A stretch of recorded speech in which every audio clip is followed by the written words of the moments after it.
Halo semuanya, kali ini aku akan membawakan alur cerita dari film yang berjudul Outside the Wire yang dirilis pada tahun 2021 ini. Sedikit gambaran, film ini bercerita tentang seorang pilot drone yang dikirim ke zona militer berbahaya dan ditugaskan untuk menemukan sebuah perangkat yang dapat menjadi senjata mematikan. Pada masa ini, tentara Amerika dibantu oleh robot tempur dan para pilot drone. Oke lah, tanpa berlama-lama, langsung saja kita ke ceritanya. Adegan awal dimulai dengan latar belakang tahun 2036, di mana terjadi perang saudara di Eropa Timur dan Amerika bertugas sebagai penjaga perdamaian. Di daerah perbatasan terjadi bentrok antara pasukan Amerika dan anggota kriminal yang diketuai oleh Viktor Koval. Pentagon mengerahkan robot perang yang disebut GAMS untuk pertama kalinya, juga pesawat drone. Salah satu pilot drone tersebut bernama Thomas Harp, yang mengawasi pergerakan musuh lewat monitornya. Harp meminta izin kepada Kapten Bryden untuk menembak musuh, namun karena beresiko bagi pasukannya, Kapten Bryden pun menolak. Sementara itu, pasukan mereka mulai dilumpuhkan oleh serangan musuh, sehingga Harp terpaksa menembakkan rudal lewat drone-nya. Akibat keputusannya itu, 2 prajurit tewas dan 1 prajurit GAMS hancur dalam insiden tersebut. Harp masih merasa bahwa keputusannya adalah benar. Jelas saja karena dia tidak pernah turun langsung pada daerah konflik dan tugasnya selama ini hanya dari balik layar. Harp kemudian diberi sanksi untuk pergi ke camp di perbatasan Eropa yang bernama Camp Nathaniel. Di sana, dia disuruh untuk menemui Kapten Leo, yang kemudian akan menjadi komandannya. Setibanya di sana, para pasukan dipindai oleh GAMS. Harp bertemu dengan Kolonel Eckhart dan menanyakan keberadaan Kapten Leo. Sebelum pergi, Kolonel Eckhart berkata bahwa Kapten Leo tidak sama seperti kita. Tidak lama, Harp pun menemui Kapten Leo. Tidak disangka, Leo mengetahui setiap seluk-beluk kehidupan Harp. Dia pun menyuruh Harp untuk ikut dengannya mengantarkan vaksin ke klinik yang jaraknya 20 km dari markas. Harp yang penasaran bertanya apakah sebenarnya tugas Leo, dan Leo menjelaskan bahwa ia mengejar hantu. Namun, sampai di sini Harp masih bingung dengan jawaban Leo. Lalu Harp disuruh menandatangani surat pernyataan bahwa ia harus mematuhi Leo sebagai atasan barunya. Leo menjelaskan bahwa target mereka adalah Viktor Koval yang merupakan pimpinan Krasny, dan Krasny ingin menjadikan Ukraina bagian dari Rusia. Koval dicurigai merupakan dalang atas peristiwa bom radioaktif di Kiev yang menggunakan uranium Rusia. Tidak hanya itu, Koval juga mengincar silo Rusia yang berfungsi sebagai senjata nuklir otomatis Rusia untuk menyerang Amerika.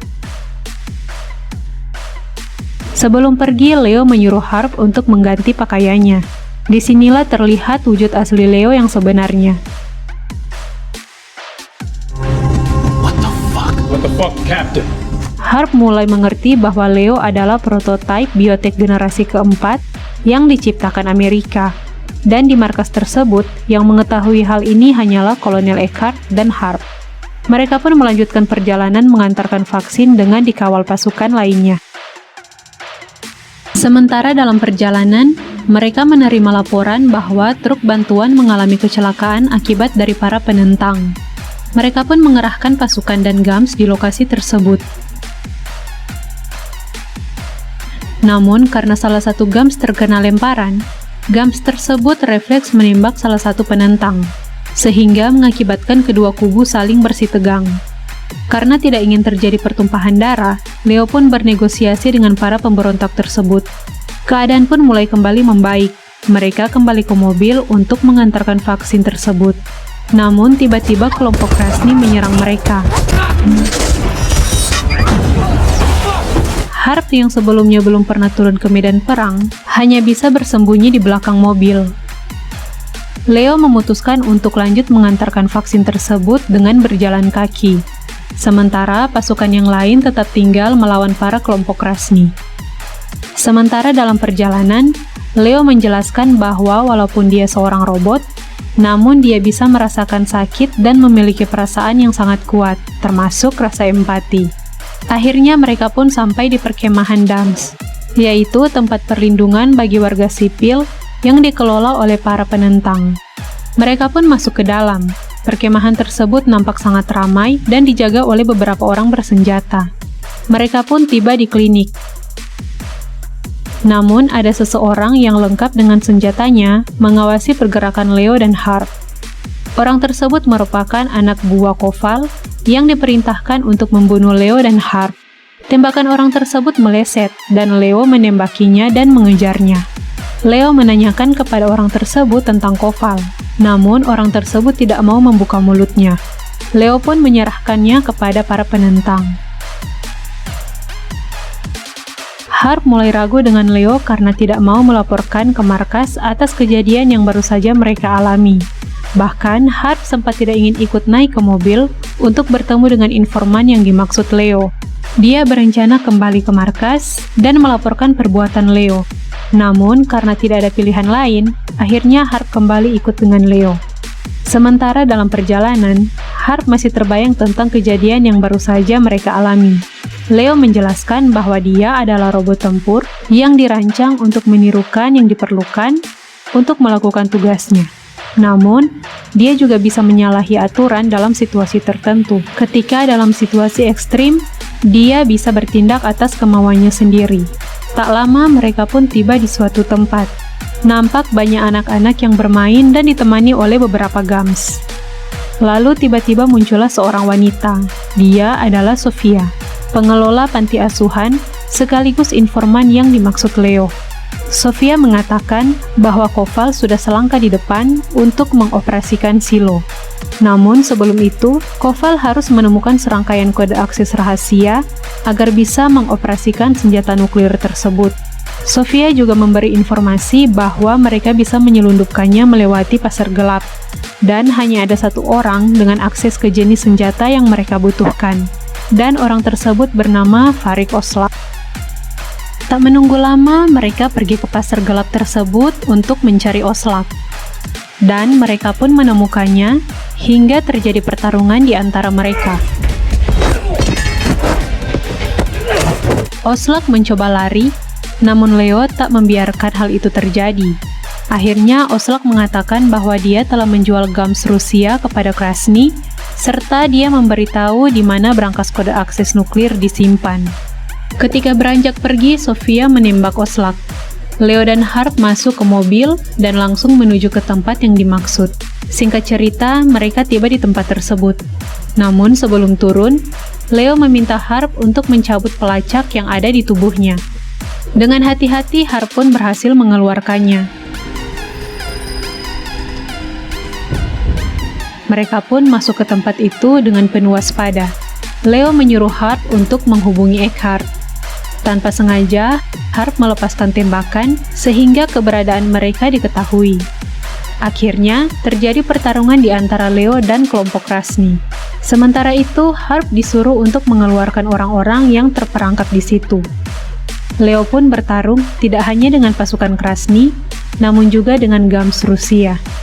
Di sela-sela pertarungan, Harp menelepon markas dan menginfokan keberadaan mereka saat ini.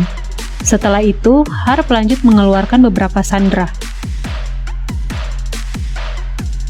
Dia juga melihat bahwa Amerika telah menurunkan pasukan Gams untuk menyerang. Kemudian pasukan Krasny keluar dengan membawa para sandera yang tersisa. Salah satu Gams Amerika menembak lebih dulu, sehingga terjadi pertempuran di luar gedung tersebut. Banyak korban berjatuhan, dan Harp berusaha menyelamatkan sandera yang tersisa. Dia kemudian menghubungi markas. Eckhart memerintahkannya untuk keluar dari tempat itu karena mereka akan melepaskan rudal untuk menghancurkan tempat tersebut. Itu artinya semua yang ada di situ akan hancur termasuk Leo. Sementara itu, Leo menemukan orang yang membawa brankas kode akses nuklir, dan dia pun berusaha mengejarnya. Leo pun berhasil menembak orang itu dan berhasil mendapatkan brankas tersebut. Leo merasakan firasat yang buruk, dan tiba-tiba drone menembakkan rudalnya dan tempat itu pun hancur. Singkat cerita, Leo dan Harp berada dalam mobil, pergi meninggalkan tempat itu. Harp mulai menyadari dampak dari perbuatannya dulu sewaktu menjadi pilot drone. Harp bertanya apakah Leo mendapatkan kode akses nuklir, dan Leo menjawab bahwa dia berhasil. Harp memintanya untuk melaporkan ke markas, namun Leo mengacukannya. Harp merasa dirinya dimanfaatkan dan mulai tidak percaya dengan Leo. Leo berkata bahwa alat yang Harp cabut tadi bukanlah alat pelacak, melainkan sebuah perangkat aman militer Amerika. Berkat Harp, Eckhart mengira bahwa Leo telah hancur. Karena militer Amerika memang sengaja ingin menghancurkan akses kode nuklir dan juga Leo.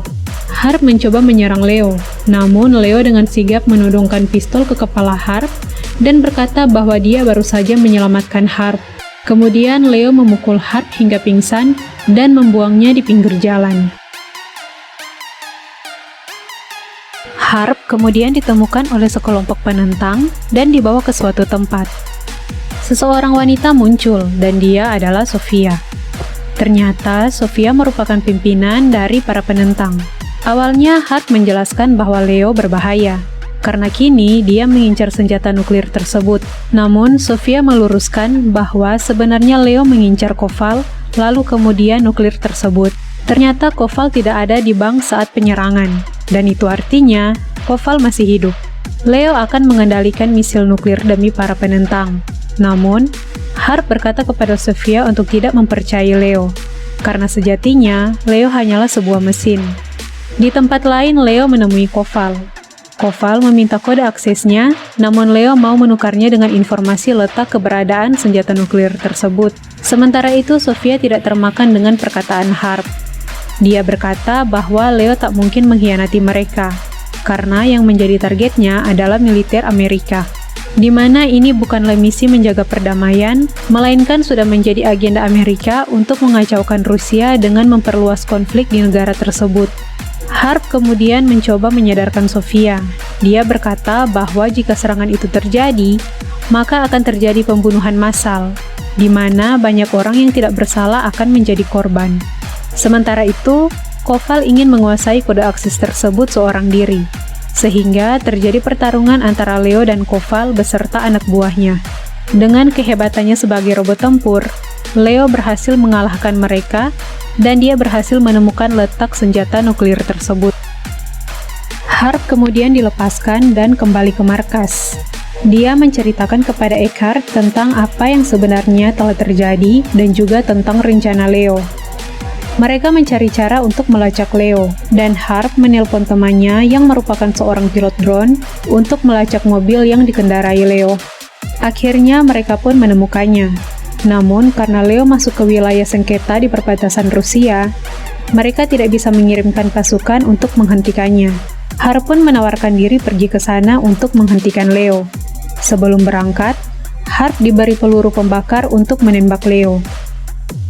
Singkat cerita, Harp sampai di silo. Dia dengan hati-hati mencari keberadaan Leo. Sementara itu, drone disiapkan untuk melancarkan serangan udara. Harp kemudian menemukan Leo. Leo mulai mengaktifkan misil nuklir tersebut dengan memasangkan kode aksesnya. Leo menyadari bahwa ada seseorang yang mengikutinya, dan itu adalah Harp. Leo kemudian mencekik Harp hingga Harp pingsan. Leo kemudian mengaktifkan misil tersebut. Untungnya Harp cepat tersadar. Dia kemudian menembaki Leo dengan peluru yang diberikan kepadanya. Harp kemudian mendekati misil tersebut dan mencoba mematikannya. Namun sayang dia tidak berhasil. Leo menyuruh Harp untuk kembali. Leo berkata bahwa dia ingin menghancurkan dirinya juga penciptanya agar tidak ada lagi peperangan. Dia juga mengatakan bahwa dia adalah wajah dari perang tanpa akhir. Waktu semakin habis, dan drone siap untuk menembak. Harp disuruh untuk lari dari tempat itu, dan akhirnya rudal pun dijatuhkan.